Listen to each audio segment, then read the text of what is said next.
അസ്സലാമു അലൈക്കും വറഹ്മത്തുള്ളാഹി വബറകാതുഹു. നമ്മളിന്ന് നോക്കുന്നത് അർദ്ധവാർഷിക പരീക്ഷയ്ക്ക് 6ലെ ഫിഖ്ഹുമായി ബന്ധപ്പെട്ട കുറച്ച് മോഡൽ ചോദ്യങ്ങളും അതിൻ്റെ ഉത്തരങ്ങളുമാണ്. പരീക്ഷയ്ക്ക് വരാൻ സാധ്യതയുള്ള ചോദ്യങ്ങളൊക്കെ നമുക്ക് നോക്കി നോക്കാം. ആദ്യ പ്രവർത്തനം യോജിച്ചവ ചേർക്കാം എന്നുള്ളതാണ്. അതിനു മുമ്പായിട്ട് നിങ്ങൾ ആദ്യമായിട്ടാണ് വീഡിയോ കാണുന്നതെങ്കിൽ താഴെ കാണുന്ന സബ്സ്ക്രൈബ് ബട്ടൺ ക്ലിക്ക് ചെയ്ത് അതുപോലെ മറ്റുള്ളവരിലേക്ക് ഷെയർ ചെയ്ത് അതുപോലെ തന്നെ വീഡിയോ ഇഷ്ടപ്പെട്ടാൽ ലൈക്ക് ചെയ്യാൻ മറക്കരുത്. ആദ്യ പ്രവർത്തനം യോജിച്ചവ ചേർക്കാം. 1 20 റക്അത്താണ്. നമുക്ക് ഇതിൽ കാണുമ്പോൾ തന്നെ 20 റക്അത്ത് നമ്മൾ സാധാരണ നിസ്കരിക്കുന്നത് തറാവീഹ് നിസ്കാരമാണ്. മനസ്സിലാക്കി വെക്കുക, 20 റക്അത്ത് തറാവീഹാണ്. 2 4 റക്അത്താണ്. 4 റക്അത്തുള്ള ഏതാണ്? തസ്ബീഹ് നിസ്കാരം 4 റക്അത്താണ്. ഓക്കെ. 3 റക്അത്തുകളിൽ നിശ്ചിത കണക്കില്ലാത്ത നിസ്കാരം. റക്അത്തുകൾക്ക് ഇത്ര കണക്ക് എന്നില്ല, 2 എന്നോ 4 എന്നോ 11 എന്നോ ഒന്നുമില്ല. അങ്ങനത്തെ ഏതാണ്? അത് തഹജ്ജുദ് നിസ്കാരമാണ്. തഹജ്ജുദിന് കൃത്യമായ കണക്കില്ല. 2 റക്അത്ത് നിസ്കാരം. 2 റക്അത്താണ്. അതേതാണ് നിസ്കാരം എന്ന് മനസ്സിലാക്കിയിട്ട് എഴുതാം. ഏതാണ്? തഹിയ്യത്ത് അല്ലേ? പള്ളിയിൽ പ്രവേശിച്ചാൽ നിസ്കരിക്കുന്ന നിസ്കാരം, തഹിയ്യത്ത് നിസ്കാരം. 5 ചുരുങ്ങിയത് 1 റക്അത്ത് സുന്നത്തുള്ള നിസ്കാരം. ചുരുങ്ങിയത് 1 റക്അത്ത് സുന്നത്താണ്. ഏതാണ്? വിത്തർ അല്ലേ? വിത്തർ, ചുരുങ്ങിയത് 1 റക്അത്ത് വിത്തർ. ഇനി 6 ളുഹാ നിസ്കാരം ശരിയായ മുഅ്മിനിൻ്റെ ഡാഷ്. എന്താണ്? അടയാളമാണ്. ളുഹാ നിസ്കാരം ശരിയായ മുഅ്മിനിൻ്റെ അടയാളമാണ്. 7 റവാത്തിബിലെ 10 റക്അത്തുകൾ വളരെയേറെ ഡാഷ് പുണ്യമുള്ളതാണ്. ഓക്കെ, പ്രവർത്തനം കഴിഞ്ഞു. ഇനി അടുത്ത പ്രവർത്തനം നിസ്കാരത്തിൻ്റെ സമയം വ്യക്തമാക്കാം. 1 ളുഹാ നിസ്കാരം. ഓരോ നിസ്കാരത്തിൻ്റെയും എപ്പോഴാണ് സമയം എന്ന് എഴുതി കൊടുക്കുക, അത്രേ ഉള്ളൂ. ളുഹാ നിസ്കാരം എപ്പോഴാണ്? സൂര്യൻ ഉദിച്ചത് മുതൽ ഏതുവരെ? ഉച്ചവരെ. സൂര്യൻ ഉദിച്ചുയരുന്നത് മുതൽ ഉച്ചവരെയാണ് അതിൻ്റെ സമയം. 2 തഹിയ്യത്ത് നിസ്കാരം. തഹിയ്യത്ത് നിസ്കാരം എന്ന് പറഞ്ഞാൽ പള്ളിയിൽ പ്രവേശിച്ചിട്ട് നിസ്കരിക്കുന്ന നിസ്കാരമാണ്. അതിൻ്റെ സമയം എപ്പോഴാണ്? പള്ളിയിൽ പ്രവേശിച്ചത് മുതൽ ഇരിക്കുന്നത് വരെയാണ്. 3 തഹജ്ജുദ് നിസ്കാരം. തഹജ്ജുദ് നിസ്കാരം എപ്പോഴാണ്? അതിൻ്റെ സമയം എന്ന് പറഞ്ഞത് രാത്രി ഉറങ്ങിയിട്ട്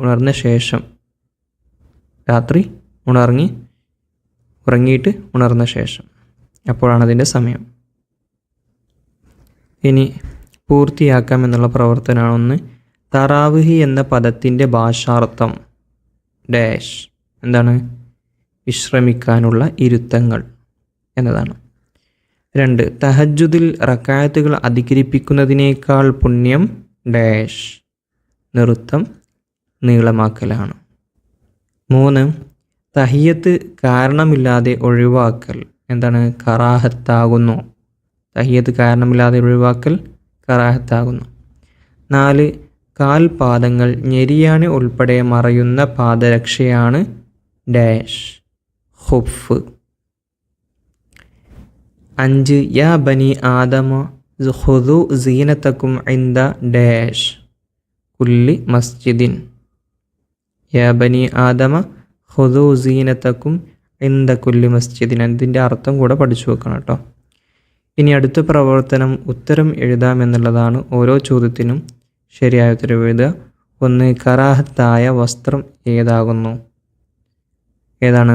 നെയ്തതിന് ശേഷം ചായം കൊടുക്കപ്പെട്ട വസ്ത്രം ധരിക്കൽ കറാഹത്താണ്. നെയ്തതിന് ശേഷം ചായം കൊടുക്കപ്പെട്ട, അതായത് നിറം കൊടുക്കപ്പെട്ട വസ്ത്രം അത് കറാഹത്താണ്. 2 ഖിബ്ലക്ക് മുന്നിടേണ്ടതില്ലാത്ത നിസ്കാരം ഏതാണ്? ഏതാണ്? ഹലാലായ യാത്രയിലെ സുന്നത്ത് നിസ്കാരത്തിലാണ്.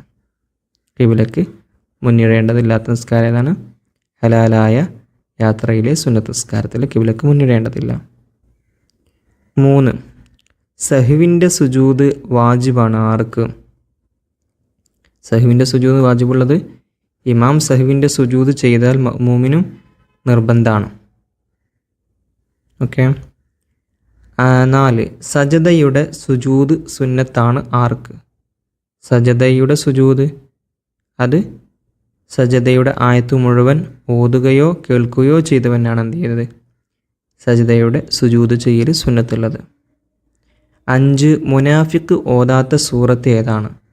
2 സൂറത്തുകൾ മുനാഫിക്കുകൾ ഓതൂല. ഒന്ന് സൂറത്തുൽ കാഫിറൂന്, ഒരു സൂറത്ത് ഓതൂല, സൂറത്തുൽ കാഫിറൂന്. ഇനി അടുത്ത പ്രവർത്തനമാണ് 2 വീതം എഴുതാം എന്നുള്ളത്. ഓരോ ചോദ്യത്തിനും ഈ 2 ഉദാഹരണം എഴുതാം. ഒന്ന് ജമാഅത്ത് സുന്നത്തുള്ള സുന്നത്ത് നിസ്കാരങ്ങൾ.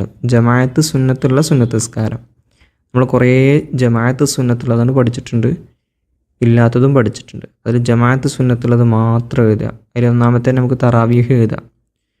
നമ്മൾ ജമാഅത്തായിട്ട് നിസ്കരിക്കുന്ന ഏതൊക്കെ നിസ്കാരങ്ങളുണ്ടോ, ഫർദല്ലാത്ത ഏതൊക്കെ നിസ്കാരങ്ങളുണ്ടോ അതൊക്കെ എടുത്ത് എഴുതുക. അപ്പോൾ തറാവീഹ് എഴുതുക, 2 പെരുന്നാൾ നിസ്കാരം എഴുതുക, അതുപോലെ ഗ്രഹണ നിസ്കാരങ്ങൾ, മഴയെ തേടുന്ന നിസ്കാരം, ഇതൊക്കെ ജമാഅത്ത് സുന്നത്തുള്ള സുന്നത്ത് നിസ്കാരങ്ങളാണ്. 2 നിസ്കാരം നിർവഹിക്കുന്നതിൻ്റെ തടസ്സങ്ങൾ. ഒന്നാമത്തെ പാഠത്തിൽ തന്നെ പറയുന്നുണ്ട് ഏതൊക്കെയാണ്: ഭ്രാന്ത്, ബോധക്ഷം, ഹൈള്, അതുപോലെ നിഫാസ്. ഇതൊക്കെയാണ് നിസ്കാരത്തിൻ്റെ തടസ്സങ്ങൾ. ഇനി 3 ജമാഅത്ത് സുന്നത്തില്ലാത്ത സുന്നത്ത് നിസ്കാരങ്ങൾ. മുമ്പ് പറഞ്ഞത് ജമാഅത്ത് സുന്നത്തുള്ളതായിരുന്നു, ഇനി ജമാഅത്ത് സുന്നത്തില്ലാത്തത് ഏതൊക്കെയാണ്? റവാത്തിബുണ്ട്, ലുഹ നിസ്കാരമുണ്ട്, തഹിയ്യത്ത് നിസ്കാരമുണ്ട്, അതുപോലെ വിത്ർ നിസ്കാരം, ഇസ്തിഖാറത്തിൻ്റെ നിസ്കാരം, അതുപോലെ സ്വലാത്ത് തസ്ബീഹ് നിസ്കാരം, അല്ലേ, സ്വലാത്ത് തസ്ബീഹ്, അതുപോലെ തഹജ്ജുദ് നിസ്കാരം. ഇതൊന്നും ജമാഅത്ത് സുന്നത്തില്ല, ഒറ്റക്ക് നിസ്കരിക്കലാണ് സുന്നത്ത്. ഇനി അവസാന പ്രവർത്തനം പൂരിപ്പിക്കാമെന്നതാണ്. ഒന്ന് അല്ലാഹുമ്മ ഇന്നി അഊദു ബിക ബിറിളാക മിൻ ഡാഷ് വബിമുആഫാതിക മിൻ ഉഖൂബതിക വബിക മിൻക ഡാഷ് സനാഅൻ അലൈക അൻത കമാ അസ്നൈത അലാ ഡാഷ്. അല്ലാഹുമ്മ ഇന്നി അഊദു ബിക ബിറിളാക മിൻ സുഖ്തിക വബിമുആഫാതിക മിൻ ഉഖൂബതിക വബിക മിൻക ലാ ഉഹ്സി സനാഅൻ അലൈക അൻത കമാ അസ്നൈത അലാ നഫ്സിക. ഇതിലെ ഈ ദുആ മിക്കവാറും ചിലപ്പോൾ ഖുർആൻ ഹിഫ്ളിന് ശേഷം ചോദിക്കാൻ സാധ്യതയുണ്ട്. ഇങ്ങനെയുള്ള ദുആകളും അതുപോലെ കുറച്ച് ദിക്റുകളൊക്കെ ഞാൻ മുമ്പ് പറഞ്ഞിട്ടുണ്ടായിരുന്നു. അർദ്ധവാർഷിക പരീക്ഷയ്ക്ക് 6-ന് വരുന്ന ഏതൊക്കെ ദിക്റുകളും ദുആകളായിരിക്കുമെന്ന് കഴിഞ്ഞ വർഷം ഞാൻ ചെയ്തിട്ടുണ്ടായിരുന്നു. ഇനി അത് വേണമെന്നുള്ളവരുണ്ടെങ്കിൽ താഴെ എന്ത് ചെയ്യുക, ദിക്റ് എന്ന് കമൻറ്റ് ചെയ്താൽ മതി, ഞാൻ ദിക്റ് വിട്ടുതരാം. അതല്ല നിങ്ങൾക്ക് ഈ വിഷയത്തിൻ്റെ ഫിഖ് വിഷയത്തിൽ നിന്നും ഓരോ ചാപ്റ്ററിൽ നിന്നും പ്രത്യേകം തിരഞ്ഞെടുത്തുണ്ടാക്കിയ ക്വിസ് ഉണ്ട്. ഓരോ ചാപ്റ്ററിൻ്റെയും പ്രത്യേകമായിട്ടുണ്ടാക്കിയ ക്വിസ്, അത് വിട്ടിരണം എന്നുണ്ടെങ്കിൽ നിങ്ങൾ ക്വിസ് എന്ന് ടൈപ്പ് ചെയ്താൽ മതി, ഞാൻ എന്ത് ചെയ്യുക, റീപ്ലൈ തരാം കേട്ടോ. അസ്സലാമു അലൈക്കും വറഹ്മത്തുള്ളാഹി വബറകാതുഹു.